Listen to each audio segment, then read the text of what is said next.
wasaaradda caafimaadka ee Somaliland ayaa ku dhawaaqday inuu dalka ka bilaabmayo tallaalka ciribtirka cudurka dabaysha. Agaasimaha waaxda caafimaadka guud ee wasaaradda caafimaadka ee Somaliland Mudane Abiib Aadan Nuur ayaa waxa uu fariimo u diray waalidiinta ubadkooda la tallaalayo, shaqaalaha caafimaadka iyo kooxaha kale ee iyagu kormeeraya tallaalkaasi. Waxaana uu sheegay agaasimuhu inuu tallaalkani socon doono ilaa 2 bisha saddexaad. 25 waxa xafladan aan ku shaacinayna wasaaradda caafimaadku in ay bilaabayso tallaalkii cudurka dabaysha kaas oo socon doona 26 bishan ilaa iyo 1 bisha saddexaad.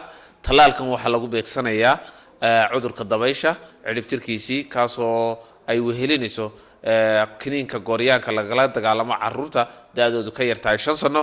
Tallaalkani wuxuu target ku yahay ama uu beegsanayaa in lagu soo tallaalo in ka badan 680 carruura oo ku nool dhammaan gobolada iyo degmooyinka Somaliland. Waxa ka hawlgalaya 1730 team. waxa kale oo ka hawlgalaya 820 wacyigeliye. waxa kale oo ka hawlgalaya 359 supervisor ama kormeerayaal.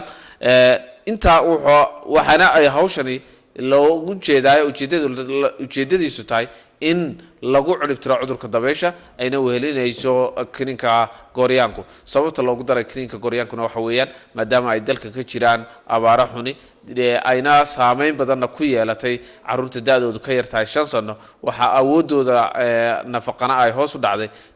kiniinka gooryaanku wuxuu ka hortagayaa in carruurta ku dhashaan gooryaano. marka waxa weeyaan dhammaan bulshada reer Somaliland heer gobol, heer degmo, heer qaran waxaan faraynaa inay u fududeeyaan dhammaan shaqaalaha caafimaadka kuwaas oo iman doona guri by guri ama house to house waxa loo yaqaano guri bay u marayaan. shaqaalaha caafimaadkana waxaan leeyahay maadaama aynu ku jirno xaalad emergency oo ay abaar saameeyeen in ayna marnaba seegin hal carruur oo xaq u leh in la tallaalo lana siiyo kiniinka gooryaanka.